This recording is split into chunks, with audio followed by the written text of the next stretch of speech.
For kids in Hindi. एक गांव में दो भाई रहते थे, विक्रम और राघव। बड़ा भाई विक्रम बहुत अमीर था और छोटा भाई राघव मेहनत तो खूब करता था, लेकिन फिर भी वह अपनी और अपने परिवार की जरूरतें पूरी नहीं कर पाता था। वह अपनी गरीबी से बहुत परेशान था। विक्रम ने पिताजी के कमाई से राघव को उसका हिस्सा नहीं दिया था और न ही वह राघव की कोई मदद करता था। दिवाली का उत्सव था, सब जगह दियों की रोशनी थी। घर घर में मीठा, नमकीन, नए कपड़े और खुशियों का माहौल था। विक्रम के घर पर बहुत ही धूमधाम से दिवाली मनाई जा रही थी। उसकी बीबी और बच्चों ने नए कपड़े और जेवर पहन लिए थे। कई तरह की मिठाइयों से, पंच पकवानों से उसका घर भरा हुआ था। वही राघव के घर पर त्योहार तो क्या, खाने पीने के लिए भी पैसे नहीं थे। वह मदद के लिए अपने बड़े भाई के घर गया। राघव, सुनो भैया, मेरे काम काज का अब कोई ठिकाना नहीं है। मैं परेशान हो चुका हूँ। मैं हर रोज काम की तलाश में बाहर निकलता हूँ, लेकिन मुझे मायूसी के अलावा कुछ हाथ नहीं लगता। घर पर राधा और सूरज भूखे बैठे हुए हैं। मेरी कुछ मदद करो। मेरे पास पैसे आते ही तुम्हारे कर्ज लौटा दूंगा भैया। विक्रम, राघव, मैंने बहुत ही कड़ी मेहनत से ये ऐसो आराम कमाया है। आजकल खर्चे भी बहुत बढ़ गए हैं। तुम्हें भी कड़ी मेहनत करनी होगी। मैं तुम्हारी कोई मदद नहीं कर सकता। अब तुम यहाँ से जा सकते हो। राघव, सुनो भैया, पिताजी ने जो मुझे हिस्सा दिया है वही मुझे वापस लौटा दो। मैंने आज तक तुमसे कभी नहीं मांगा, लेकिन आज मेरे बुरे दिन चल रहे हैं, इसलिए मैं अपना हिस्सा मांग रहा हूँ। विक्रम, तुम्हारी इतनी हिम्मत कि तुम मुझसे हिस्सा मांग रहे हो। अभी यहाँ से दफा हो जाओ, वरना मुझसे बुरा कोई नहीं होगा। राघव को अपने भाई के बर्ताव से बहुत बुरा लगा। वो काम की खोज से जंगल की ओर चल पड़ा। कुछ दूर चलते ही उसे वहां एक बूढ़ी औरत दिखाई दी। उसके सामने लकड़ियों का ढेर था।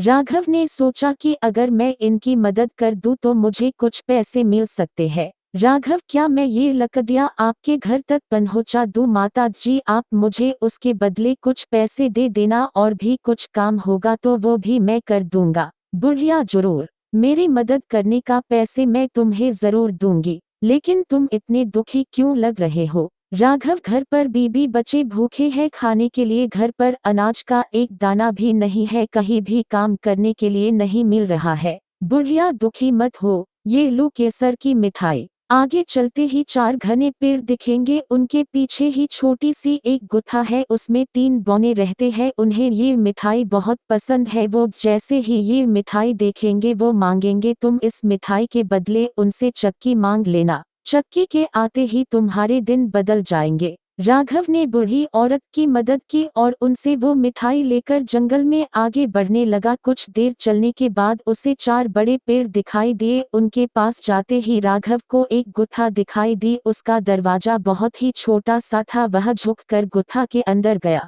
जैसे ही वह अंदर गया उसने देखा 3 बौने अंदर खड़े हुए थे। राघव के हाथ में केसर की मिठाई को देखकर वह तीनों ही बहुत खुश हुए और राघव से वह मिठाई मांगने लगे। राघव, ठीक है, ये मिठाई मैं आपको दे दूंगा, लेकिन उसके बदले मुझे वो चक्की चाहिए। बोना, ठीक है, मैं तुम्हें ये चक्की दे दूंगा, लेकिन हाँ, ये कोई मामूली चक्की नहीं है, यह एक जादुई चक्की है। तुम इससे जो मांगोगे वो तुम्हें मिल जाएगा, और जैसे ही तुम्हारी जरूरत पूरी हो जाए तुम इस पर एक लाल रंग का कपड़ा डाल देना, क्योंकि इस चक्की को रोकने का यही एक तरीका है। राघव, शुक्रिया, मैं इस बात को जरूर याद रखूंगा। राघव बहुत ही खुश हुआ और वह चक्की लेकर घर आ गया। घर पर बीबी और बच्चे भूखे ही बैठे थे। राघव ने पत्नी को सारी घटना बताई। उन्होंने एक चादर बिछाकर चक्की उस पर रख दी। राघव ने चक्की से कहा, चक्की चक्की चावल निकाल, और फिर देखते ही देखते वहां चावल का ढेर लग गया। फिर राघव ने लाल कपड़ा डालकर चक्की को रोक दिया।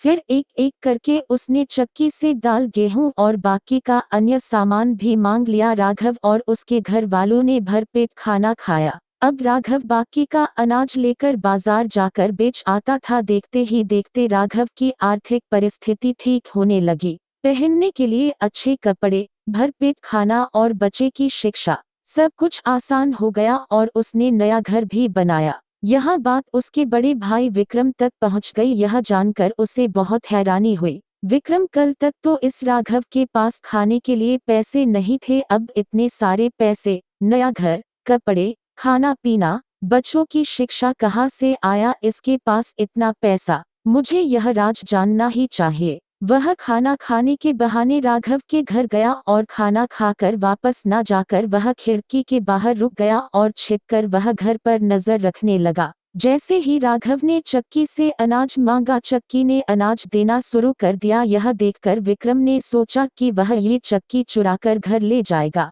दूसरे दिन राघव अनाज बेचने जब बाजार गया तो विक्रम चुपके से राघव के घर में घुस गया। सबकी नजर चुराकर वह चुपके से चक्की अपने घर ले गया और अपनी पत्नी और बच्चों को लेकर अपना घर और गांव छोड़कर चला गया और दूर कहीं जाकर दूसरे गांव में जा बसने का सपना देखने लगा। उसने एक नाव खरीदी और अपने बीबी और बच्चों के साथ वह नाव में बैठ गया। उसकी पत्नी को कुछ समझ नहीं आ रहा था कि ये क्या कर रहे हैं। उसने पूछा, ये चक्की लेकर आपने घर और गांव क्यों छोड़ दिया? विक्रम बोला, ये कोई मामूली चक्की नहीं है, यह जादुई चक्की है। इसी की वजह से राघव इतना बड़ा घर और धन दौलत का मालिक बना है और मैं इस चक्की को उसके घर से उठाकर ले आया हूँ। इससे हम बहुत धन कमाएंगे और आराम की जिंदगी गुजारेंगे। मैं तुम्हें दिखाता हूँ कि ये जादुई चक्की किस तरह से काम करती है। चक्की से बोला, चक्की चक्की नमक निकाल। चक्की ने नमक निकालना चालू कर दिया। देखते ही देखते ढेर सारा नमक नाव में भरने लग गया।